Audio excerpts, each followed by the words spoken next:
Bonsoir à tous et à toutes. Bienvenue à la médiathèque Jean Falala pour inaugurer ce soir notre première conférence du cycle Art Déco qui accompagne l'exposition qui se trouve et à la médiathèque Jean Falala et à la bibliothèque Carnegie. Créé le lendemain, Motifs et formes 1925-2025, qui s'inscrit dans le cadre de la manifestation du centenaire Art Déco à Reims. Donc vous trouverez toute la programmation de la bibliothèque dans ce petit livret. Et donc cette conférence s'inscrit dans ce cycle Art Déco et également dans notre programmation commune avec la bibliothèque universitaire, le cycle d'un autre œil. Voilà, c'est une coopération. Et ce soir, nous avons donc la chance de recevoir Laure Ménétrier, conservatrice du musée de l'histoire du champagne et du vin à Épernay. Voilà.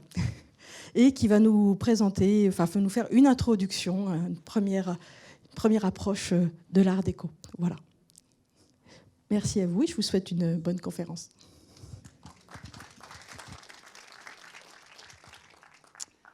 Bonsoir à toutes, bonsoir à tous.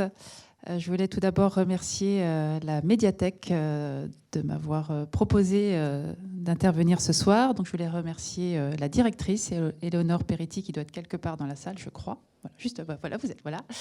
Christine Drouard, voilà, ainsi que Mélanie. Je n'ai pas votre nom de famille, mais je vous remercie tout autant. Voilà, de m'avoir proposé cette communication ce soir, qui s'inscrit en effet dans cette année de célébration de l'Expo 1925, l'expo qui a eu lieu à Paris et qui a été une vraie vitrine pour ce mouvement Art Déco. Pour peut-être préciser les choses, donc c'est en échangeant avec Christine que nous avons décidé de partir sur cette thématique. Donc, je suis historienne de l'art de formation, je ne suis pas spécialiste du mouvement Art Déco. C'est un mouvement que j'ai croisé à plusieurs moments de mon parcours. D'abord universitaire parce que j'ai beaucoup travaillé sur un artiste russe constructiviste qui s'appelle Rodchenko et qui a exposé en 25 à l'Expo de Paris. Donc c'est comme ça que j'avais croisé l'Expo de 25, mais il y a très longtemps maintenant. Et puis j'ai également beaucoup travaillé sur le corpus d'un artiste qui s'appelle Jean Lursa, le grand rénovateur de la tapisserie dans la première moitié du XXe siècle, dont on va beaucoup entendre parler prochainement.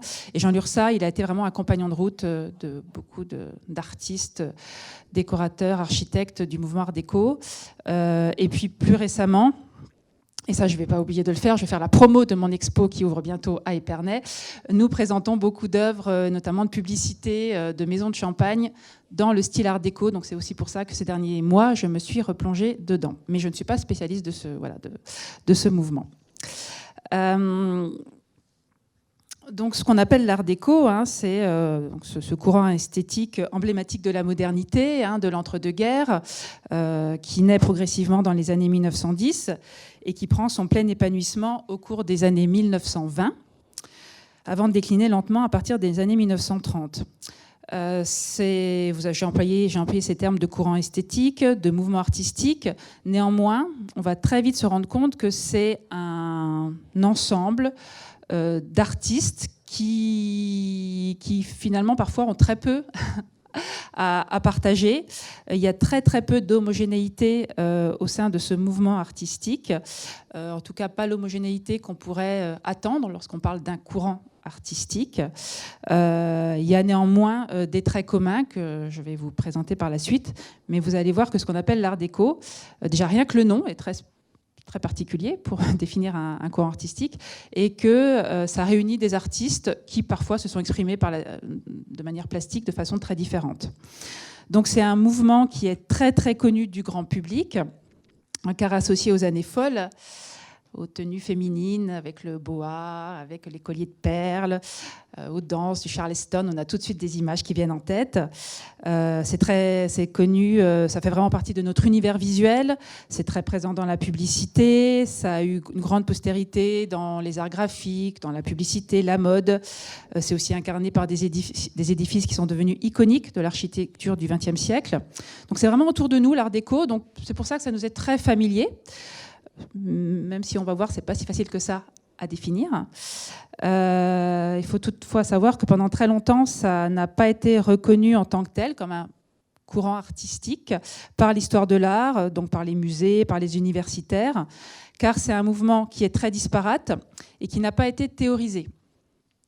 Il n'y a pas eu d'artiste, d'architecte qui a cherché à conceptualiser, théoriser, écrire sur ce mouvement, ce qui aurait pu lui permettre de lui apporter des assises, des fondements solides. Donc, de ce fait, ça a été en fait mis au purgatoire pendant très très longtemps, parce que pas traité comme quelque chose de vraiment cohérent, de vraiment homogène. Pendant longtemps, on a estimé que c'était un vrai ventre mou théorique. Et puis, ça a été beaucoup décrié. Alors, d'une part, on n'en parlera pas aujourd'hui, mais parce que dans les empires coloniaux, l'art déco est très présent, donc ça a été beaucoup associé à la période coloniale. Et d'autre part, un grand courant artistique qui va suivre, le modernisme, avec des artistes comme Le Corbusier, vont ringardiser en fait l'art déco. Parce qu'ils estiment que c'est trop décoratif et que donc chez les modernistes, la fonctionnalité prime sur la décoration. Donc ils vont en fait tuer pendant longtemps l'art déco, ce qui fera que ça sera quelque chose qui va nous être familier, qui va plaire, mais qui ne sera pas forcément reconnu par le monde académique. Voilà, donc il y a en fait cette antinomie à avoir en tête, un grand succès fulgurant, mais quelque chose de boudé, décrié par les artistes qui vont suivre et par le monde académique et universitaire. Pour commencer, je vous montre ce visuel qui était le visuel d'une exposition qui a eu lieu il y a très peu de temps, une petite expo du Musée des Arts Déco à Paris. Pas les expos blockbusters tels que l'expo Art Déco qui débute là. Là, c'était une petite expo, mais sur donc Ruhlmann, donc un artiste dont je vais beaucoup vous parler ce soir, mais là décorateur, donc avec les motifs qu'il a proposés, notamment pour des textiles. C'était une très jolie expo dossier qui a eu lieu il y a quelques mois. Alors quelques mots encore en introduction sur ce qu'on appelle l'art déco. Donc c'est un style international. C'est un style qu'on retrouve à peu près partout, dans toutes les régions du monde, sur tous les continents. Donc moi, je vais vous parler pratiquement que de la France.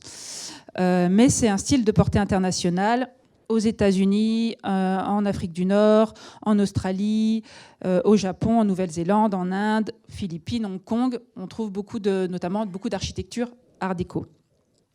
C'est un style qu'on peut aussi appeler par d'autres termes. Par exemple, en Italie, on parle plutôt de classicisme italien, d'une espèce de renaissance italienne. J'ai dû vous mettre, je ne sais pas si je l'ai mis là, oui voilà, une œuvre de Gio Ponti. Alors, Gio Ponti, c'est un très grand architecte, designer italien qui a fait sa carrière tout au long du XXe siècle, un grand défenseur de l'art de vivre à l'italienne et un promoteur du renouveau du design italien. Et lui, il a débuté sa carrière dans le style art déco. Donc je voulais faire un petit clin d'œil à ce qui se passe de l'autre côté des Alpes. Et là, par exemple, en Italie, il y a beaucoup de références aux formes hiératiques et sculpturales héritées de l'Antiquité. On l'appelle aussi autrement, donc l'art déco, on l'appelle le style paquebot.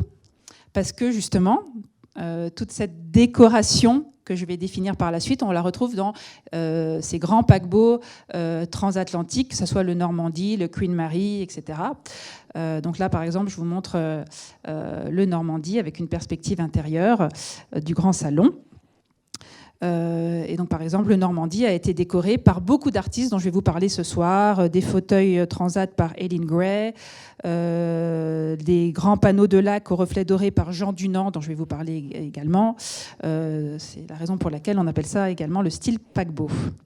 Et puis on l'appelle bien sûr le style 1925, en référence à l'exposition de 1925, dont je vais vous redire un petit mot après, dont on fête le centenaire cette année.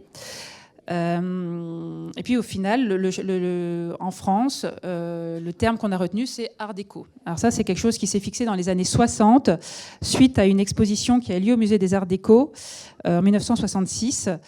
Le titre de l'expo était Les années 25, art déco, Bauhaus, style, esprit nouveau.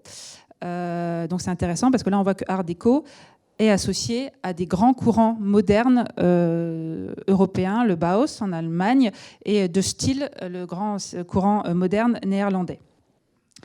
En tout cas, ce qui est intéressant bien sûr de noter, c'est que quand on dit art déco, c'est qu'en fait, on parle d'art décoratif. Et pourquoi ce terme a été retenu? C'est parce qu'en effet, une des caractéristiques majeures de l'art déco, c'est qu'il n'y ait pas de hiérarchie entre les arts. Il n'y a pas beaux-arts et le reste. Il y a l'idée de marier les différentes formes artistiques et de laisser une très grande place aux arts décoratifs, ce que je vais vous montrer ce soir. Donc tout de suite l'esthétique, un petit peu vous dire ce que c'est que l'art déco. Alors c'est difficile à définir, c'est plus un état d'esprit esthétique, c'est l'idée de vouloir innover, de faire moderne. Et en effet, là je vous ai mis quelques photos comme ça. Tout ça, c'est ce qu'on peut appeler de l'art déco. Et vous voyez que c'est a priori pas forcément des choses qu'on aura envie de spontanément de réunir. Vous avez des façades, les Folies Bergère évidemment à Paris, un cinéma à Dijon. Donc vous voyez pour les Folies Bergère en haut à gauche, c'est cette façade toute d'or vêtue. À l'intérieur des Folies Bergère, vous avez ces chapiteaux sculptés, des grandes verrières, des colonnes. Donc ça, c'est de l'architecture art déco par exemple. Vous avez un vase Lalique, je vais vous reparler de Lalique après.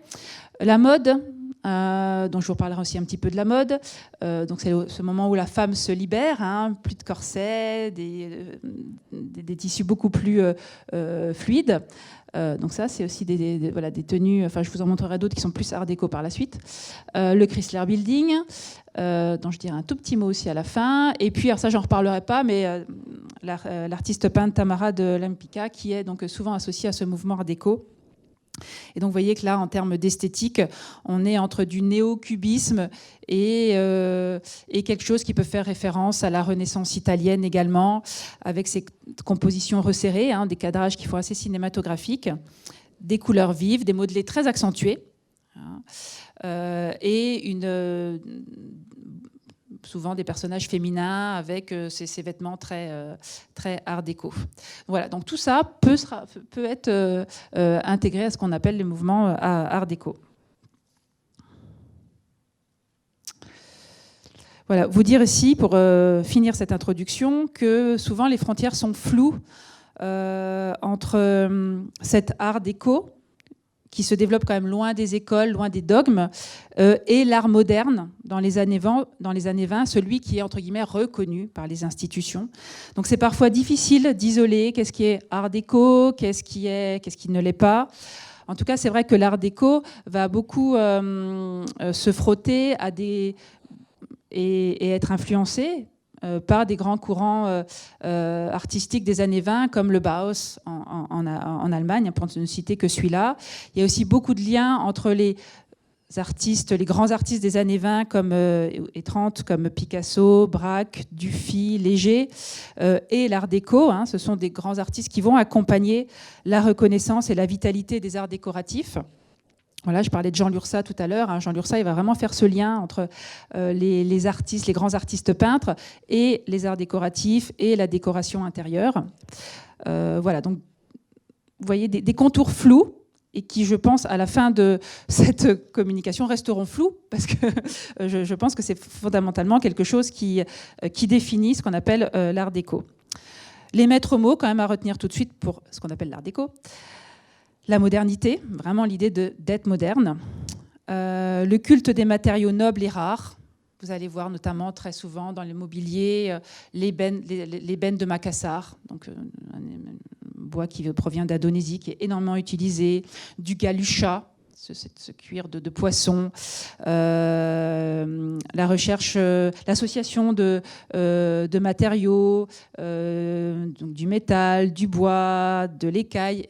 Voilà, cette recherche donc, de matériaux nobles et rares.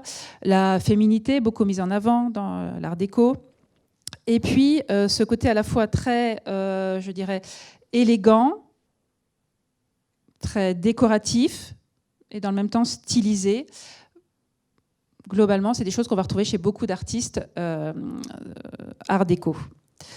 Le mouvement art déco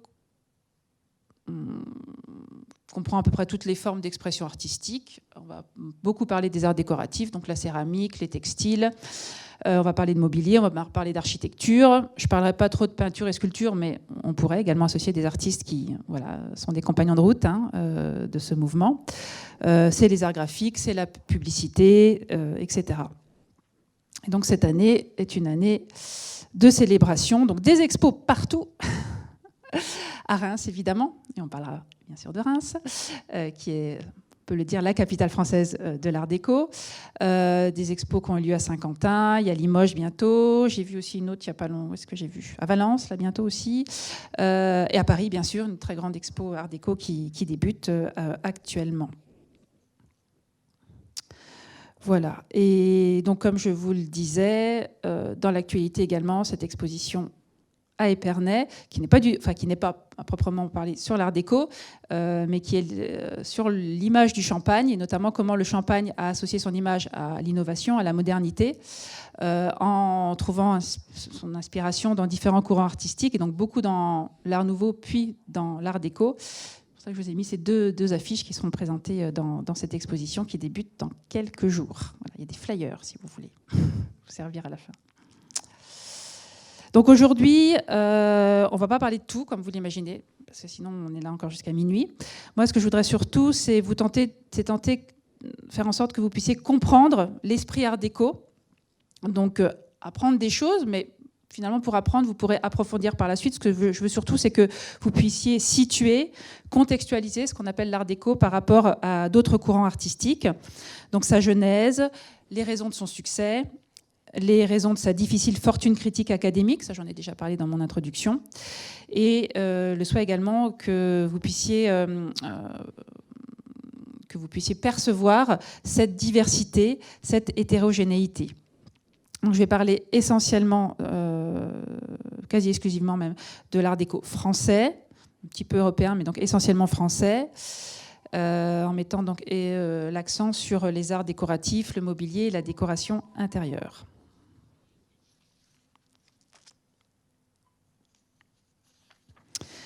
Voilà, donc je vais vous dire un petit mot de l'expo de 25. Ensuite, on va revenir rapidement à la genèse de l'art déco.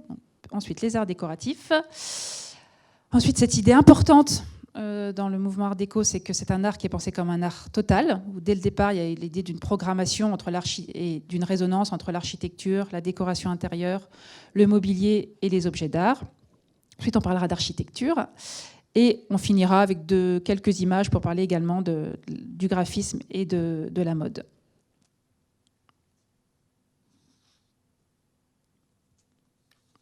Alors, l'expo de 1925, plus précisément l'exposition internationale des arts décoratifs et industriels modernes, qui se tient donc à Paris, d'avril à novembre 1925. Et donc, j'aperçois au premier rang Laurent Antoine, qui pourrait en parler beaucoup plus que moi, mais je vais essayer quand même de faire ça à peu près correctement. L'expo de 25, c'est l'apogée. C'est l'apogée du mouvement art déco. C'est une vitrine sans pareil pour ce mouvement et pour les artistes qui appartiennent à ce mouvement. Donc on célèbre le centenaire cette année, en 2025. Une expo qui est située entre l'esplanade des Invalides et les abords des grands et petits palais, qui est inaugurée par le président de la République, Gaston Doumergue, et qui a pour objectif de stimuler l'économie en dirigeant les investissements vers le confort des logements, donc faire en sorte de rendre la vie plus confortable. C'est vraiment une expo qui est pensée comme ça pour contribuer à rendre la vie plus confortable. C'est aussi une expo qui se veut un petit peu la revanche française sur l'expo de Turin en 1911, donc avant la Première Guerre mondiale. Donc l'idée de cette expo, c'est que toute citation, toute copie, toute contrefaçon de style passé sont interdites. Il faut innover. Et donc, c'est ce qui va se passer, c'est ce que la presse va relayer. Le New York Times parle d'une ville étincelante pour parler de cette exposition à Paris.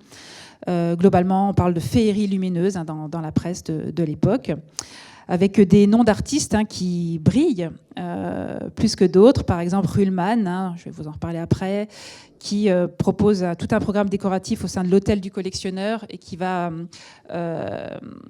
connaître un très grand succès à la suite de sa présence à l'Expo de 25. Il va être invité un peu partout dans le monde entier après cette exposition. Ça lui donne une très grande visibilité. C'est le cas également de Pierre Charot, dont je vais vous parler par la suite. Là, ici, je vous montre à droite la fontaine de Lalique, de René Lalique, avec son éclairage incorporé.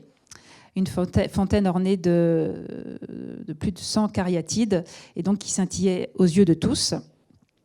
Et c'est vrai que ce qu'on retient de cette exposition, il y a 21 nations présentes, c'est que c'est vraiment Paris la France qui donne le ton dans tous les domaines artistiques. Les pavillons de cette expo ont été détruits malheureusement. Il y a néanmoins des personnes, grâce à certaines personnes, on peut voir renaître des pavillons, et notamment, vous voyez cette maquette au centre qui est la tour des vins de Champagne.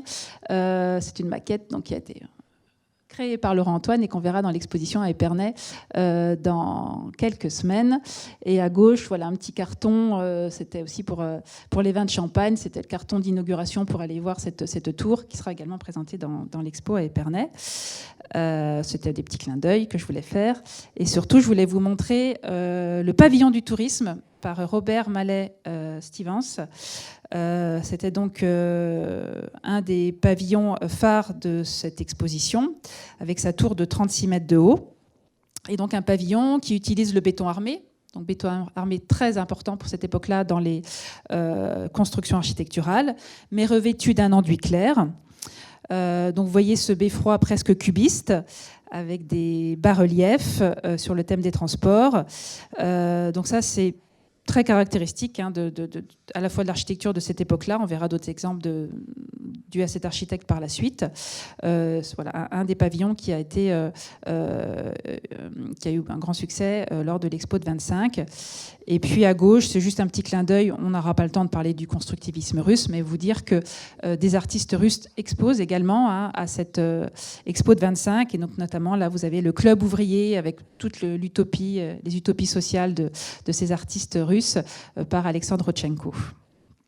Voilà, donc l'Expo de 25, c'est vraiment un élément marqueur. C'est l'apogée du style art déco. Mais revenons aux origines. Comment tout cela a débuté? La genèse de l'art déco, les ferments de l'art déco. Donc c'est vrai que quand on parle d'art déco, on pense aux années 1920, début des années 1930. Mais finalement, ce renouveau qui va prendre forme, ce qu'on appelle l'art déco, c'est quelque chose qui s'inscrit dans une continuité, quelque chose qui a débuté dès la fin du 19e siècle, depuis les années, on va dire, 1880, où en Europe occidentale, aux États-Unis également, se met en place une politique de rapprochement entre les beaux-arts, donc la peinture, la sculpture, et les artisans d'art et l'industrie. Il y a l'idée de rapprocher l'art de l'artisanat d'art. Donc ça va donner naissance, entre autres, à ce qu'on appelle les arts appliqués. Et donc c'est ça qu'il faut avoir en tête, c'est que évidemment d'un point de vue stylistique on peut opposer art nouveau, art déco, etc. Mais finalement à chaque fois il y a l'idée quand même que c'est une même approche, une même philosophie qui va être de créer cette rencontre entre art, beaux-arts et artisanat d'art. D'essayer de voir comment on peut commercialiser à grande échelle, de manière à ce que ce qui est produit puisse s'adresser à un plus large public, même si, dans les faits, tout le monde n'y aurait pas accès.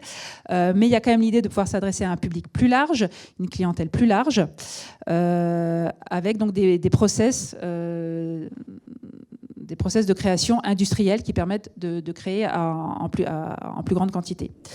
Donc ça, c'est un mouvement qui naît dès la fin du 19e siècle, notamment en France avec l'Union centrale des arts décoratifs, l'UCAD, en 1882. Mais on voit la même chose en Angleterre, en Allemagne, aux États-Unis, en Autriche, etc. Voilà, donc c'est une philosophie qu'on retrouvera aussi dans l'Art nouveau, au début du XXe siècle. Et je voulais vous donner quelques exemples autrichiens, parce que ça aura beaucoup d'incidence sur les artistes français dits art déco. Je voulais vous parler des ateliers viennois. Ce sont ces artistes donc viennois du début du XXe siècle qui appartiennent à ce fameux mouvement qu'on appelle le Jugendstil. Donc les artistes les plus célèbres, c'est Joseph Hoffmann, Koloman Moser, qui créent ces ateliers viennois qui réunissent des artistes et des artisans et qui vont avoir une très grande influence sur le design au XXe siècle, le design européen, le design ensuite international, donc avec un art qui se veut fonctionnel. Voilà, il y a l'idée de l'esthétique, mais aussi l'idée que ça doit être fonctionnel. Voilà, et donc je vous ai mis plusieurs exemples de meubles de Joseph Hoffmann, où vous voyez que les lignes sont simples, sont simplifiées, elles sont pures mais dynamiques. Notamment, vous voyez sur le fauteuil à dossier inclinable du musée d'Orsay un fauteuil qui date de 1908. J'ai trouvé également dans la Gazette Drouot, il y a 2 semaines ou 3 semaines, cette chaise longue de Joseph Hoffmann qui est passée en vente et qui est partie pour 16 400 €, donc en bois teinté. Voilà, ça c'est vraiment une des sources d'inspiration du mouvement Art déco. Et donc en France, les premiers signes de cette volonté d'évolution, de cette rencontre entre art, artisanat, industrie, sont perceptibles dès les années 1900. Alors c'est quelque chose qui va être visible dans le mouvement Art Nouveau, même si évidemment le mouvement Art Nouveau va ensuite partir dans l'ornementation très excessive, dans quelque chose de très foisonnant. Donc le répertoire artistique n'est pas le même que celui de l'Art déco, mais il y a quand même cette même philosophie. Et donc ce qui va se passer en France, c'est que du fait des excès décoratifs de l'Art nouveau, les artistes vont vouloir retrouver quelque chose de plus dépouillé, de plus épuré. Donc ça, c'est quelque chose qu'on va voir apparaître un peu avant la Première Guerre mondiale. Là, vous en avez un exemple avec les frères Perret. J'ai mis Auguste, mais il y a Gustave aussi. Donc avec le Théâtre des Champs-Élysées à Paris, donc avec l'utilisation du béton armé. Donc là, ce Théâtre des Champs-Élysées, on est un peu sur ça réunit ce que je viens de vous dire, cette volonté de créer un point de jonction entre le décoratif, l'artisanal et l'artistique. Voilà, donc les ateliers viennois, l'architecture des frères Perret. Là, on est dans des lignes stylistiques qui sont des sources d'inspiration pour les artistes art déco des années 1920. Vous voyez qu'on a des lignes plutôt droites, des lignes tendues. Il y a aussi une grande qualité des matériaux chez les frères Perret. Et puis cette justesse des proportions et cette architecture qui devient plus sage que pouvait l'être l'architecture Art Nouveau.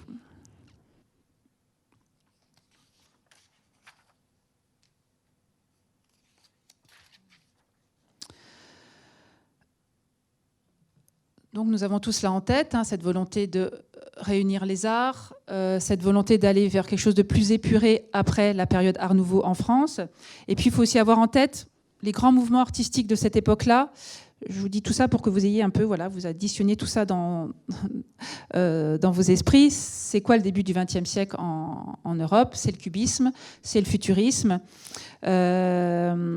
italien, le cubisme, etc. C'est des artistes comme des sculpteurs comme Bourdelle, Mayol, Pompon, etc. Donc des grands courants artistiques qui vont aller vers quelque chose où les formes vont se géométriser, où les lignes vont être plus simplifiées. Donc il y a tout ça. Voilà. Dans l'univers visuel de ces artistes que je vais vous présenter maintenant, l'environnement artistique, il est celui-là. Et puis, il y a également les débuts de ces grands mouvements européens comme le Bauhaus. Et le Bauhaus, c'est quoi? C'est cette recherche d'élégance, de dépouillement et de fonctionnalité. Donc, c'est toutes ces choses-là qu'il faut avoir, c'est tout cet écosystème qu'il faut avoir en tête pour comprendre ce que je vais vous présenter maintenant. Donc, quelques exemples de grands artistes du style Art déco.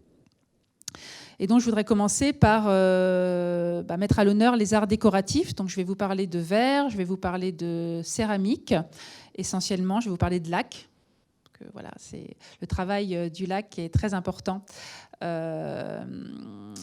durant ces années Art déco. Et je vais, c'est aussi une manière d'insister sur le fait que ces arts décoratifs, il y a une vraie prédominance de ces arts décoratifs au détriment des beaux-arts classiques dans ce mouvement Art déco. Dans tous ces artistes que je vais vous présenter, avec les quelques exemples d'œuvres, vous allez voir donc à chaque fois cette appétence pour les matériaux précieux. Vous allez retrouver cette élégance, mais c'est une élégance donc relativement dépouillée, relativement stricte. Donc un côté décoratif qui est assumé, mais qui n'a rien à voir avec le côté ostentatoire et foisonnant de l'Art nouveau. Je commence avec le local. de cette conférence. Enfin, quoique, il y en a un autre, je crois. Donc, je commence avec René Lalique, qui évidemment n'est pas très loin d'ici, à Haï. René Lalique, c'est un artiste qui a toujours su être de son temps. Donc, ça a été un immense artiste Art Nouveau en tant que bijoutier. Je vous ai remis un exemple Art Nouveau avec cette fameuse femme libellule, le motif de la femme libellule qu'il a beaucoup développé au début du XXe siècle. Donc René Lalique, il avait fait ses études d'art à Londres. Il a été d'abord dessinateur chez un bijoutier, et donc il s'est fait connaître avec sa maison de joaillerie qu'il crée en 1885. Donc c'est d'abord un créateur de bijoux. Et ensuite, donc, il va découvrir le verre qu'il va peu à peu introduire dans ses bijoux. Et ensuite, il va basculer pour ne faire que de la production d'œuvres en verre. Donc, c'est un maître incontesté de la création verrière. Il a conçu des milliers de décors. Et donc, il va passer progressivement, et on verra que ce n'est pas le seul à faire cela, de lignes arabesques, végétales, à des lignes beaucoup plus architecturées à partir des années 20, lorsqu'il va basculer dans cette esthétique art déco. Donc, je vous montre plusieurs exemples de création de Lalique art déco. Donc, il y a le vase Bacchante dont je vais vous parler, le vase rhubarbe. Et je crois que j'ai mis aussi, j'ai mis une coupe de champagne, évidemment. Je ne peux pas m'empêcher. Donc, peut-être aussi vous dire que Lalique, par rapport à ce que je vous disais, c'est dans cette volonté de pouvoir s'adresser à une clientèle plus large, il va en fait avoir deux, si je simplifie, deux verreries. Une verrerie où il travaille beaucoup à la fonte à la cire perdue dans son atelier de la région parisienne à Comble-la-Ville. Donc là, souvent des œuvres qui s'adressent à une clientèle plutôt fortunée. Et par ailleurs, il va créer à Wingen-sur-Moder, donc pas très loin de Strasbourg, une usine où là, il va produire en beaucoup plus grande quantité, de manière à proposer ses productions à une plus large clientèle. Il va pouvoir donc produire en série, notamment avec des nouveaux brevets industriels verriers, parce qu'il a créé beaucoup, il a été inventeur de beaucoup de brevets industriels verriers, notamment ce qu'on appelle le verre soufflé moulé ou le verre pressé moulé. Voilà, et c'est d'ailleurs l'exemple que je vous montre là aujourd'hui. Voilà, donc il y a cette volonté de démocratisation chez Lalique qui est très présente. Et aujourd'hui, vous pouvez visiter le musée Lalique à Wingen-sur-Moder. Et bien sûr, vous n'êtes pas censé savoir que par la suite, son fils, Marc Lalique, va continuer, mais va basculer dans le cristal. Après, il va passer au cristal. Alors que René, c'était du verre. Donc, ce que je vous présente là, c'est le vase Bacchante. Il est daté de 1927. Donc, vous voyez en relief ces Bacchante, ces prêtresses, ces ménades qui s'offrent au dieu Bacchus. Donc, c'est une ronde de nuit, une ronde de nuit. Ronde de nuit, j'aime beaucoup aussi la ronde de nuit. Une ronde de nuit sculpturaux en relief, d'une grande sensualité relativement troublante, avec ces nus féminins. Et donc, vous avez à la fois quelque chose de sensuel et dans le même temps quelque chose qui est plutôt... il y a quand même l'idée de la monumentalité qui est très présente chez Lalique. Il n'y a plus, si vous voulez, il y a plus ce côté très précieux avec plein de petits détails, plein de petits motifs. Là, il y a quelque chose qui est ample, qui est monumental. Donc, on voit bien que Lalique bascule vers autre chose, entre ce que vous avez en haut à gauche et ce que vous avez en bas à droite. Même chose sur le vase rhubarbe. Donc Lalique va beaucoup travailler sur ces surfaces. Il va chercher à créer des surfaces satinées. Ça, c'est vraiment sa marque de fabrique. Donc toujours monumentalité des décors, des motifs. Sobriété aussi, il va peu à peu épurer et avoir des décors de plus en plus sobres. Et puis donc voilà cette vision très architecturale du matériau. Voilà, très architecturé, très architectural du matériau du verre, avec donc cet extérieur qui reste qui peut être travaillé de manière satinée, qui reste parfois brut, alors que l'intérieur est poli. Voilà, il joue beaucoup sur ces contrastes de surface. donc un grand artiste art déco. Et je voulais vous montrer voilà, ce service, enfin, la coupe à champagne du service bar, qui est là. Alors là, c'est peut-être quelque chose de plus raffiné, plus précieux, mais des lignes très épurées, très, très raffinées, donc très, très, très art déco.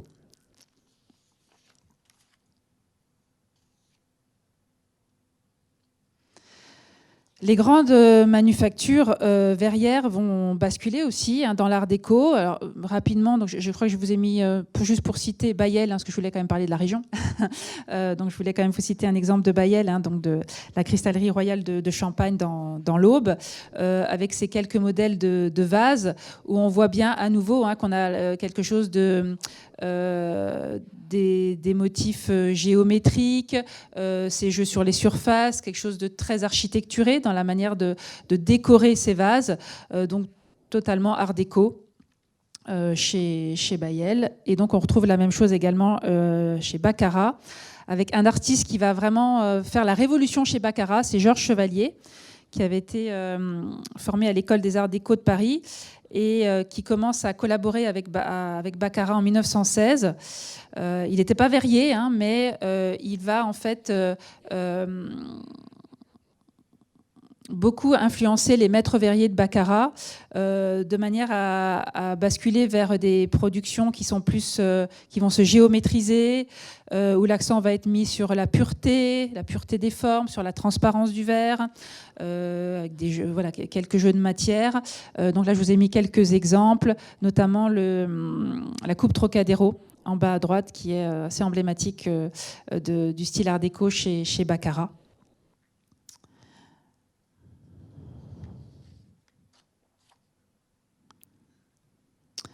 Donc voilà pour le verre. Et puis bien sûr, je voulais vous parler de Jean Puyforca, qui est un très très grand artiste art déco, donc un orfèvre, sculpteur. Donc c'est toute une dynastie. C'est une maison familiale, les Puyforca. C'est une maison d'orfèvrerie qui a été fondée en 1820. Et donc Jean Puyforca est le grand artiste art déco de la maison. Là, je vous montre des photos de l'expo qui a eu lieu à Saint-Quentin sur l'art déco, qui vient de se finir, je crois. Est-ce que j'ai mis autre chose? Oui, il y a aussi donc à gauche une photo de l'expo art déco, et puis à droite un vase très connu de Jean Puyforca qui est conservé au musée d'Orsay. Et donc là, vous voyez tout de suite, là on a vraiment, je pense, un peu l'acmé du style art déco chez Puyforca, avec ce vase d'une très grande pureté géométrique, des angles stricts, des lignes très architecturées, intemporelles. C'est vrai que pour nos yeux d'aujourd'hui, ça n'a absolument pas vieilli. Voilà. Là, le refus du décor, ou presque, à part cette petite ligne que vous voyez en bas sur la partie inférieure du vase. Donc ce vase qui date de 1927, qui est en argent et qui fait 27 cm de haut.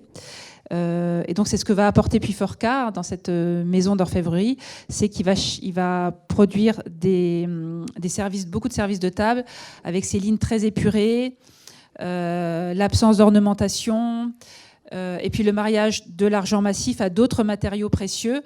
Donc beaucoup de choses que je vous avais déjà donné comme information tout à l'heure pour définir ce qu'est le style art déco. Là, vous en avez un merveilleux exemple avec cet artiste qui est Jean Puyforca. Et ce style très dépouillé. Et c'est vrai, des œuvres qui ont très bien traversé les années, 100 ans après. Voilà, c'est un style qui apparaît relativement intemporel pour nos yeux aujourd'hui. Et un seau à champagne de Jean Puyforca en dessin, qui était présenté également dans l'exposition de Saint-Quentin.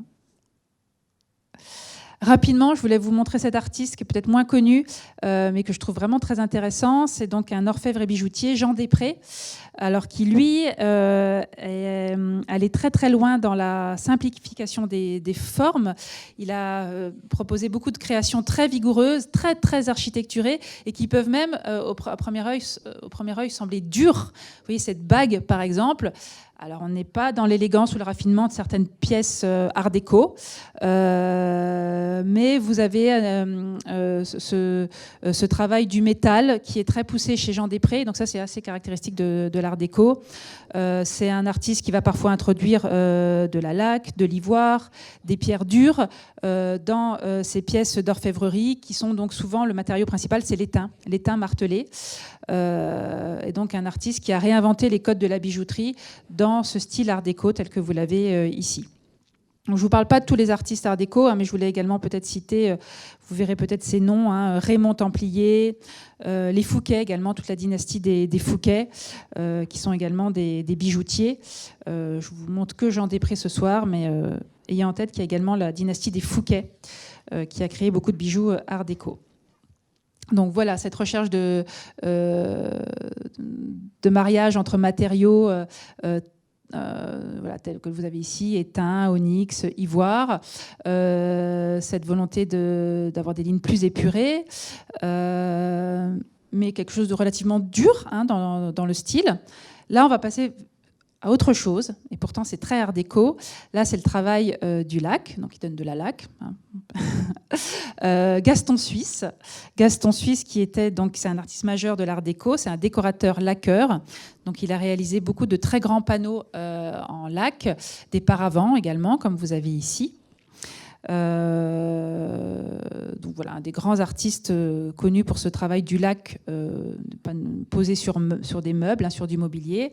Un grand amoureux des arts asiatiques, un grand amoureux des animaux aussi, d'où ce répertoire animalier très très présent. Il avait débuté avec Paul Jouve au Jardin des Plantes, donc c'est pas un hasard si on retrouve tous ces animaux dans son corpus. Et donc, je vous présente ici deux œuvres. Alors, l'œuvre à gauche, elle était dans l'expo. Elles étaient toutes les deux à Saint-Quentin, mais pas dans la même expo, parce qu'il y avait une expo vraiment sur Gaston Suisse au musée Lecuyer. Donc, c'est ce que vous avez à droite. Et à gauche, c'était la grande expo art déco de Saint-Quentin. Donc, à gauche, c'est le paravent au maquis. Et à droite, c'est un panneau en laque avec des aigrettes. Donc, c'est de la laque polychrome. Ce sont des œuvres, alors à gauche ça date de 1925, à droite ça date de 1938. Donc c'est très art déco parce qu'il y a ce travail d'un matériau précieux, mais vous voyez qu'entre Després et Suisse, c'est pas vraiment pareil. Là vous avez quelque chose de beaucoup très précieux, avec un univers d'enchantement et en même temps très apaisé, voilà, grâce à la présence de ces animaux. Je voulais aussi vous montrer, puisqu'on est à Reims, ce pastel qui est conservé au musée des Beaux-Arts de Reims et qui a ensuite été transféré sous forme de panneaux de laque. Donc là, vous avez quelque chose de plus précieux, de moins épuré, et pourtant, c'est un esprit très art déco.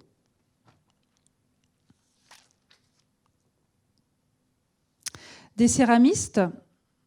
Je ne sais plus si j'ai dû vous en mettre deux de céramistes. J'ai dû vous mettre Jean Dunant, qui est vraiment un très très grand artiste art déco, très grand céramiste art déco qui va collaborer avec notamment dans les...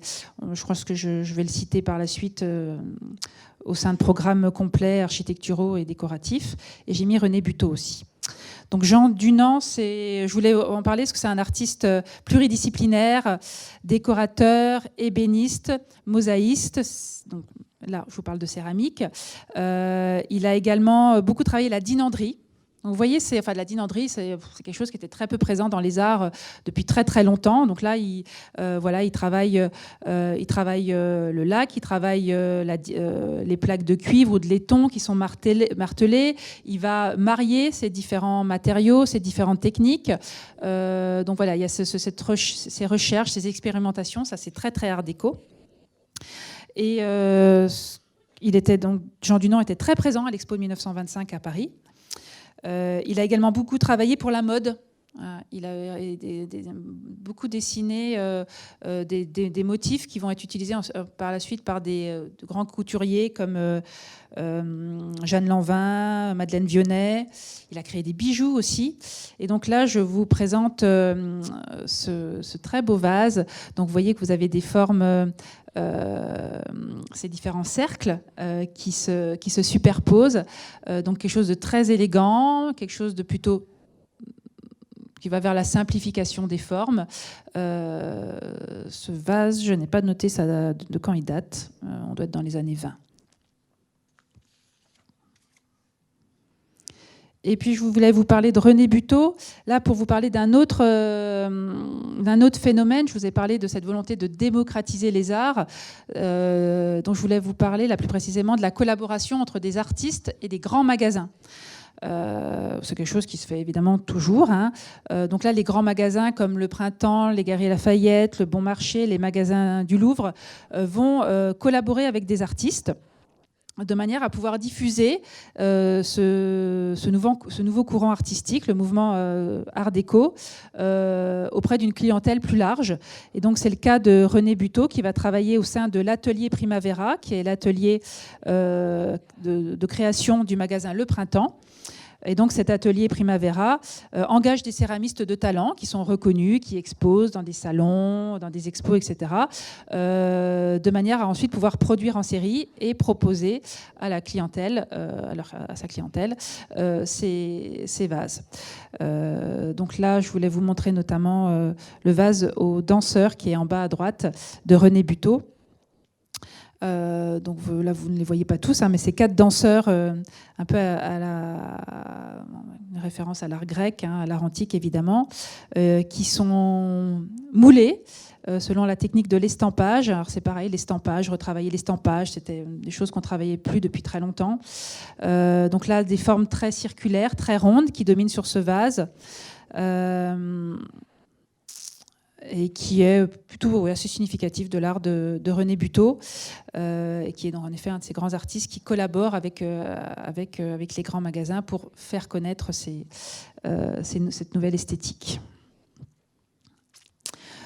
Donc voilà quelques exemples d'art décoratif. Vous voyez cette grande diversité. Et je voudrais maintenant vous parler de l'art déco pensé comme un art total. C'est-à-dire un art qui va, où dès le départ, il y a la définition d'un programme artistique, d'un programme décoratif commun, où les artistes vont travailler ensemble pour proposer une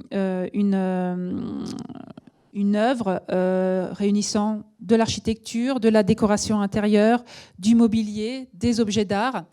Et là, on va parler de Ruhlmann, on va parler de Mallet-Stevens, on va parler de Pierre Charot, qui sont les grands noms français de cet art déco pensé comme un art total.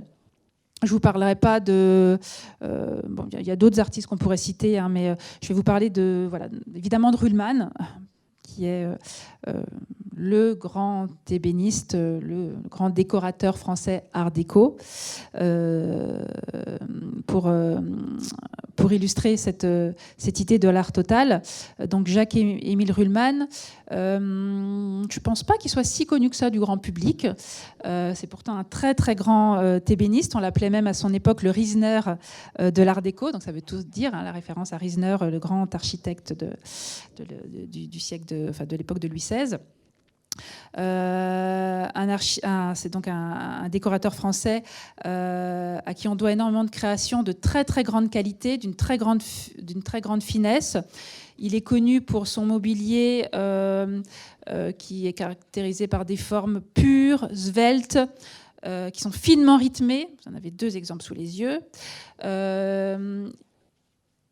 Il est également connu pour rechercher, utiliser des matières précieuses, de l'ébène, du bois d'amarante, palissandre, du cuir, du galuchat, de l'ivoire.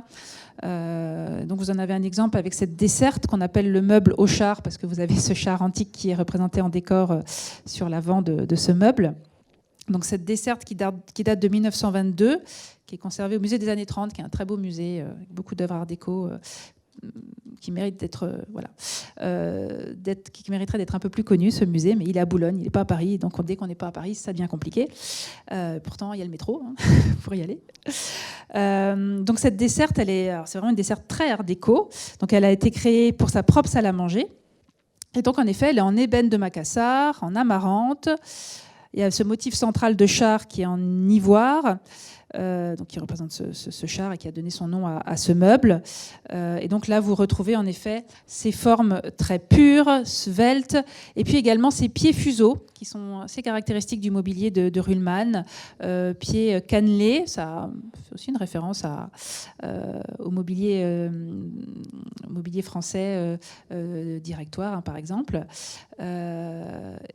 Et avec cette œuvre, ainsi qu'avec ce vide-poche fuseau que vous avez en bas, hein, vous avez deux bons exemples de ce qu'est le mobilier de Ruhlmann, des meubles épurés, élégants, avec des lignes tendues, mais ce n'est pas des lignes dures, c'est des lignes qui restent élégantes.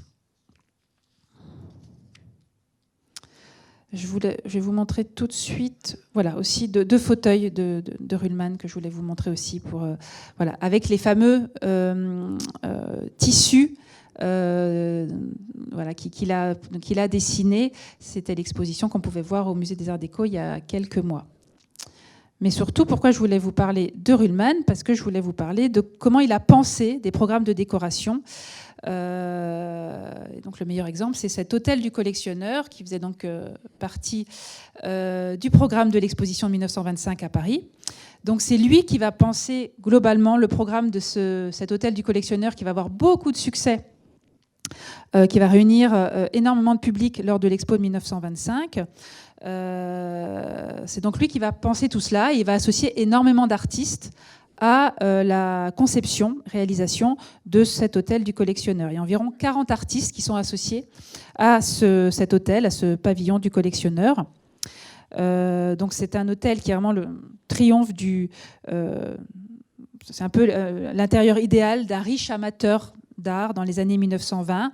Donc il se veut très moderne. Donc à l'intérieur de cet hôtel, il y avait donc un grand salon, une salle à manger, un boudoir, un bureau, une chambre et une salle de bain.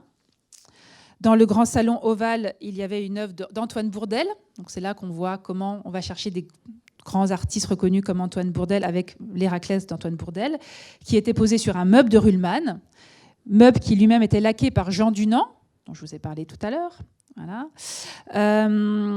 L'architecture, cette architecture de l'hôtel que vous avez là, c'est une architecture donc très élégante, que l'on doit à Pierre Patou, avec des bas-reliefs que l'on doit à Joseph Bernard, qui est un grand sculpteur art déco. À l'intérieur de ce pavillon était notamment présenté l'ours de François Pompon. C'est quand même des noms qu'on connaît bien. Il y avait tout un travail de ferronnerie également sur cet hôtel du collectionneur que l'on doit à Edgar Brandt, qui est le ferronnier qu'on va retrouver partout dans toutes les créations architecturales art déco en France à cette époque-là. Et puis, pour la céramique, je ne vous ai pas parlé d'Émile Decoeur, qui est un grand céramiste art déco. Émile Decoeur participe à la décoration de cet hôtel du collectionneur. Pour le verre, on pourrait aussi parler de François Descorchemont. C'est des noms qu'on retrouve très souvent associés à ces programmes décoratifs. Ils font vraiment partie de la galaxie des artistes art déco.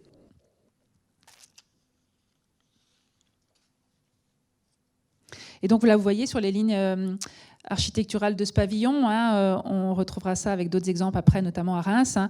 On a quelque chose donc, qui se veut très élégant. Ça peut faire aussi un peu référence à l'architecture néoclassique, des lignes plutôt épuré. Également d'autres influences, j'en reparlerai peut-être un petit peu après si j'ai le temps, mais je ne sais pas si j'aurai le temps.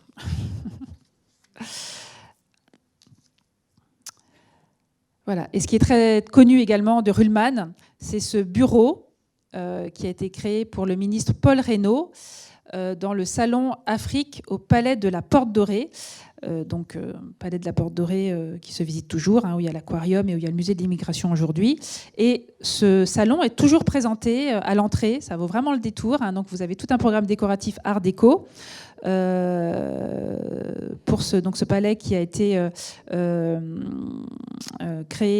conçu par Albert Laprade en 1931. Et donc Albert Laprade fait appel à Ruhlmann pour concevoir l'ameublement du bureau de réception du ministre des colonies, Paul Reynaud. Donc c'est ce que vous avez sous les yeux. Et donc là, vous voyez comment les éléments sont associés, les sculptures, les fresques murales, le mobilier, et notamment ce très beau bureau du ministre que l'on doit à Ruhlmann. Voilà. Donc un bureau qui était gainé de galucha, donc ce cuir de poisson, incrusté de filets d'ivoire en diagonale, donc c'est très précieux. 4 fauteuils qu'on aperçoit là qui sont dits éléphants, on comprend bien pourquoi quand on les voit. Donc des fauteuils club garnis de maroquin brun passepoilé de blanc. Des chaises tripodes. Et ça aussi, c'est aussi pour vous dire, dans les sources d'inspiration, l'art africain.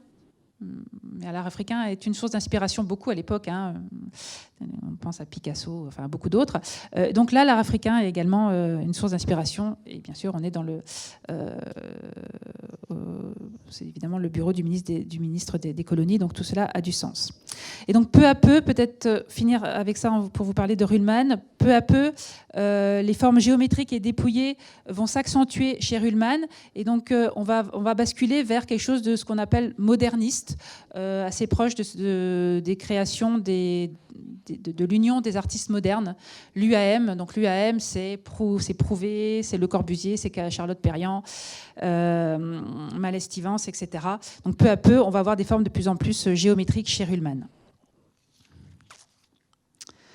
Donc Ruhlmann, très grand concepteur, programmiste, très grand ébéniste, très grand décorateur. Je vous avais mis la façade du palais de la Porte Dorée. Et je voudrais maintenant vous parler de Pierre Charot. C'est pareil, quand je parle de Pierre Charot, je ne me rends jamais compte s'il est connu ou pas d'un large public. C'est un immense artiste art déco français, architecte, designer, qui, donc pareil, va proposer ses programmes de décoration qui vont associer beaucoup d'artistes.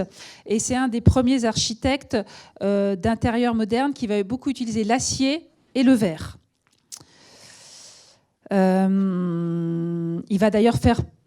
Là, ce que je vais vous montrer, c'est l'époque art déco, mais par la suite, il va être un des membres fondateurs de l'UAM, de l'Union des artistes modernes, avec Malès-Stevens, Charlotte Perriand, en 1929. Donc, il va vraiment évoluer vers ce qu'on appelle le modernisme. Voilà. Là, ce que je vous présente, c'est encore, évidemment, l'époque art déco, avec d'abord ce bureau, qui est bureau-bibliothèque, qui date de 1925, qu'il a réalisé à l'occasion de l'exposition de 1925, encore une fois, beaucoup de choses étaient présentées lors de cette exposition. Il réalise en fait ce bureau-bibliothèque pour un pavillon, le pavillon d'une ambassade française. Et ce bureau-bibliothèque est reconstitué dans le parcours permanent du musée des Arts Déco. Donc vous pouvez évidemment aller le voir. Donc vous voyez que c'est un espace qui est structuré par des baies et par des parois équipées de rayonnage de bibliothèque. Donc c'est très moderne pour l'époque. C'est en fait du verre et ensuite des cloisons qui sont formées par des rayonnages de bibliothèque. Des cloisons qui sont revêtues d'un bois précieux, d'un bois de palmier. Et dans l'espace qui est libéré au centre, vous avez ce bureau à pans coupés avec plusieurs plateaux frontaux et latéraux coulissants, et un fauteuil qu'on aperçoit également, les deux étant placés sur un tapis qui a été créé par Jean Lursa. Lursa a beaucoup travaillé avec Pierre Charot. Voilà, mais le chef-d'œuvre de Pierre Charot, c'est évidemment la Maison de Verre, qui est, je ne sais pas si c'est ouvert pour les journées du patrimoine, je ne sais pas, mais en tout cas on peut passer devant quand on se promène ça doit être le 7e à Paris, rue Saint-Guillaume à Paris. Donc la Maison de Verre a été conçue par Pierre Charot, elle date des années 1928-1931, donc vraiment la fin de l'époque art déco. C'est son œuvre majeure qu'il a réalisée pour un docteur. Donc une maison de verre qui est composée de 3 étages, qui est conçue comme un espace total, dont la façade sur cour est complètement vitrée, c'est ce que vous avez là, et elle est en fait, ces vitres sont posées sur une structure métallique tramée qui vient donc soutenir ces panneaux en pavé de verre. Et donc là, avec donc cette photo que vous avez de l'extérieur et cette photo que vous avez de l'intérieur, vous voyez tout de suite comment Pierre Charot a pensé les choses. L'idée qu'il y a peu de cloisons, voilà. Les séparations en fait à l'intérieur de cet espace total vont être marquées par des porte-placards qui coulissent, qui pivotent. Il va y avoir l'idée aussi que la structure, les canalisations, les conduits restent visibles et participent à l'architecture. Donc ça va en fait transformer ces éléments en éléments décoratifs. Donc beaucoup d'éléments, c'est très important en fait ce que je suis en train de vous dire pour la suite évidemment, hein, quand on connaît évidemment la suite de l'évolution de l'histoire de l'architecture et de la décoration intérieure. Voilà. Et puis voilà, vraiment l'idée du plan fluide. Grâce à cette structure porteuse en acier et à l'intérieur ces portes pliantes, ces cloisons mobiles. Ce qu'on devine sur la photo en bas, cette grande cloison qui est formée en fait par une grande bibliothèque d'ouvrages. Ça va avoir une immense postérité évidemment à ces différentes conceptions que vous avez sous les yeux. Et donc à l'intérieur, pour quand même hiérarchiser les espaces, c'est au niveau du sol qu'on pouvait voir cette hiérarchie des espaces, puisque les sols des pièces de réception étaient en caoutchouc blanc. Les sols pour les pièces semi-publiques étaient en céramique noire et les sols pour les pièces privées étaient en parquet. Voilà, une manière quand même de catégoriser, classifier les différents espaces de cette maison de verre. Donc ça, c'est son chef-d'œuvre. Et est-ce que je vous ai mis... Non, ça doit être tout ce que je vous ai mis. Et donc Pierre Charot, notamment pour la maison de verre, va associer beaucoup d'artistes qui sont des artistes de la galaxie Art déco. J'ai parlé de Jean Lursa, mais il y en a d'autres. Et puis, dernier exemple de ces architectes, décorateurs qui emmènent avec eux beaucoup d'artistes, c'est évidemment Mallet-Stevens, qui va en fait finalement faire le lien entre des artistes, je parlais de Joseph Hoffmann, l'artiste viennois, voilà, ces artistes du début du XXe, et ensuite le grand mouvement moderniste de l'architecture européenne à partir des années 30. On va retrouver beaucoup de choses, par exemple, proche de l'univers du Corbusier, mais avec quelque chose de plus élégant, de plus raffiné, un plaisir des apparences qu'il n'y aura peut-être pas chez Le Corbusier, et d'ailleurs que rejetait totalement le Corbusier. Donc Mallet-Stevens, il va réaliser beaucoup de luxueuses demeures, enfin beaucoup, quelques-unes. Alors on pense à la Villa Cavrois à côté de Lille, qui se visite, il faut la visiter, une très belle rénovation qui date d'il y a une dizaine d'années. Et puis là, ce que je vous présente, c'est dans le sud.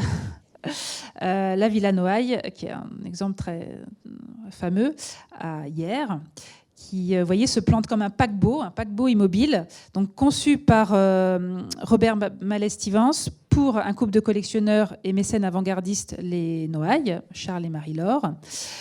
Donc, le noyau initial, ce qui aura des extensions et, par la suite, mais le noyau initial est construit dans les années 1923-1925. Et donc là, vous avez une architecture qui est très représentative de ce mouvement de bascule entre l'art déco et le modernisme. Il y a cette recherche d'une luminosité maximale, cette recherche de fonctionnalité de l'habitation, cette économie décorative, mais avec toujours cette volonté d'être dans quelque chose de raffiné, d'élégant. Et puis donc d'associer beaucoup d'artistes. Donc par exemple, dans cette Villa Noailles, Pierre Charot va intervenir, Jean Prouvé intervient, Joe Bourgeois intervient, Eileen Gray intervient, Sonia Delaunay. J'en ai pas encore parlé de Sonia Delaunay, qui a créé beaucoup de motifs art déco, qui a un univers très proche de l'univers art déco au niveau même esthétique, en effet. Donc cette Villa Noailles, je vous montre donc des vues extérieures, des vues intérieures, avec donc ces toits terrasses,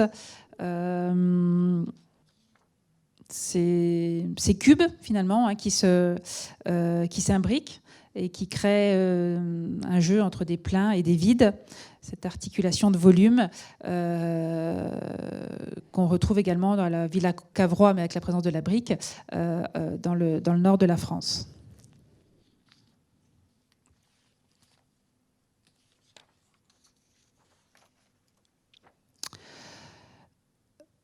Voilà, donc Charot, Mallet-Stevens, Ruhlmann, cet art pensé comme un art total. Et puis je voulais finir avec un petit chapitre sur l'architecture, là pour vous montrer la portée internationale de ce qu'on appelle l'art déco. Dans ce qu'on appelle l'architecture art déco, il y a quelques caractéristiques à retenir. Je vous ai déjà dit tout à l'heure, l'utilisation du béton armé, qui se développe beaucoup à partir des années 1920, des profils très métalliques de ces grandes architectures, mais donc encore l'importance accordée à la décoration, qu'on n'aura pas dans ce qu'on appellera le modernisme par la suite, importance accordée à la décoration. Mais évidemment, c'est vrai que parfois l'architecture art déco, chez certains de ces artistes, chez certains de ces architectes, peut être confondue avec l'architecture moderniste. C'est vraiment, ça porte parfois à confusion. Donc là, j'ai mis quelques exemples internationaux. La Casa Serralves à Porto, qui est devenue un très beau musée d'art moderne. Je vous ai mis l'exemple Cartier. Alors, c'est une autre facette de l'art déco, les quartiers art déco à Miami. Je vous ai mis un exemple à New York. Je vous avais montré tout à l'heure le Chrysler Building. Là, je vous ai mis le Rockefeller Center, mais on peut aussi citer le Peninsula à Shanghai ou le Marine Building à Vancouver. Tout cela appartient au mouvement art déco, même si en effet, dans les faits, chacun interprète et exprime les choses pas tout à fait de la même manière. Mais revenons à la France pour parler de cette architecture art déco. Parce que là, je vous ai montré tout à l'heure quelques exemples, mais qui sont des exemples réservés à une certaine clientèle, une clientèle aisée. Mais l'art déco va être également très très présent dans des architectures que tout le monde fréquente, puisque après la Première Guerre mondiale, il va y avoir beaucoup d'équipements qui vont être construits pour améliorer le confort des villes, sans même parler de la reconstruction après les destructions liées à la Première Guerre mondiale. Là, je parle vraiment de cet effort qui va être fourni par les différentes collectivités, par les pouvoirs publics pour offrir plus de confort aux habitants, donc avec les gares, les écoles, les piscines, les postes, les cinémas, les hôtels, qui vont donc affirmer cet art déco et qui vont faire qu'aujourd'hui on est assez familier parce qu'on est entouré par ces exemples. Je voulais vous montrer une piscine. Alors je vous ai pas mis la piscine à Roubaix parce qu'elle est trop connue. Je vous ai mis la piscine Pontoise dans le 5e arrondissement à Paris pour citer un architecte qui est l'architecte Lucien Paulet, qui réalise plusieurs piscines art déco à Paris. Jonquière dans le 17e, Pontoise dans le 5e et Molitor qui est aussi très connu. Et donc vous voyez ces coursives habillées en jaune et bleu avec ces cabinets privatifs, cette immense verrière, ça c'est aussi très art déco les verrières. Ça c'est vraiment ce qui va rester dans les esprits. Dans l'imaginaire, enfin dans l'esprit collectif, l'imaginaire collectif, ces piscines art déco. Avec cet exemple de cette piscine pontoise. Et puis, je ne pouvais pas ne pas parler de nos régions. Bien sûr, l'art déco, il va être plus présent dans certaines régions que dans d'autres. Il va être très présent dans ces régions qui ont été martyrisées, qui ont beaucoup souffert durant la Première Guerre mondiale, qui subissent énormément de destruction. Donc là, je ne vais pas rentrer dans les détails tout simplement parce qu'il y a plein de personnes qui connaissent bien mieux le sujet que moi, et sans doute en faites-vous partie, parce que quand on est à Reims, on ne peut pas ne pas connaître ça. Donc je ne vais pas rentrer dans les détails, mais je ne pouvais pas ne pas en parler. Donc évidemment, art déco et reconstruction suite aux dégâts de la Première Guerre mondiale, ça va ensemble. Et donc c'est ce qui explique que dans les Hauts-de-France et dans la région Grand Est, notamment ici, dans la Marne et plus particulièrement à Reims, il y a beaucoup d'exemples de décoration et d'architecture art déco. Je voulais vous montrer cet exemple à Saint-Quentin avec ce palais. C'était en fait un grand magasin qui avait ouvert en 1927, qu'on appelle aujourd'hui le Palais Art Déco. Donc pourquoi un bâtiment Art Déco? Parce que c'est construit avec du béton armé. Que vous avez ensuite cette utilisation de la ferronnerie qui est très présente pour les rambardes, les garde-corps. La ferronnerie, c'est très important dans le mouvement Art Déco. Ces piliers avec des chapiteaux qui sont d'inspiration égyptienne, du tressage végétal aussi. Voilà, donc c'est fonctionnel, mais ça reste décoratif. Voilà, ça c'est Art Déco. Des décors peints également. Voilà, donc ce palais Art Déco à Saint-Quentin qui est très significatif. Voilà, on va passer à ça. Je ne sais pas si oui, je vous ai mis Carnegie.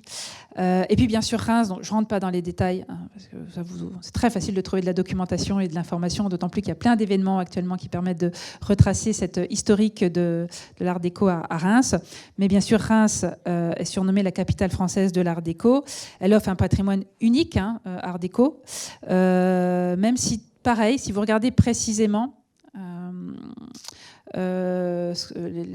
Ces bâtiments qu'on appelle Art Déco, il y a un petit peu de tout, il y a de l'hétérogénéité, et puis il y a souvent cette rencontre entre Art Nouveau et Art Déco. C'est ce qu'on a par exemple au comptoir de l'Industrie, c'est ce qu'on a aussi à la Villa Demoiselle. La rencontre de ces deux mouvements qui chronologiquement se sont succédés. Bien sûr, je vous montre la bibliothèque Carnegie. Ces verrières Art Déco et cette architecture qui en extérieur est relativement sobre, qui fait beaucoup référence aussi à l'architecture néoclassique et qui réunit tous ces éléments Art Déco que j'ai décrits jusqu'à présent. Il y aurait beaucoup à dire avec l'Union rémoise des arts décoratifs et tous ces artistes qui ont pensé ces programmes décoratifs et architecturaux à Reims. Mais je ne sais pas l'objet de cette conférence, donc on ne va pas rentrer dans les détails. Mais bien sûr, Reims, il suffit de se balader dans le centre. Il y a tout ce qu'il faut pour comprendre la complexité de ce qu'on appelle l'art déco.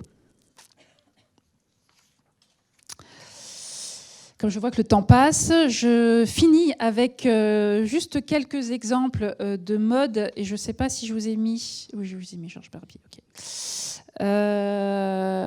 Quelques exemples dans d'autres formes d'expression artistique. Art déco, ça fait aussi beaucoup penser à l'évolution de la mode, des lignes vestimentaires dans les années 1920, notamment pour la femme. La femme est beaucoup célébrée dans le mouvement Art déco. Elle l'était déjà dans le mouvement Art nouveau.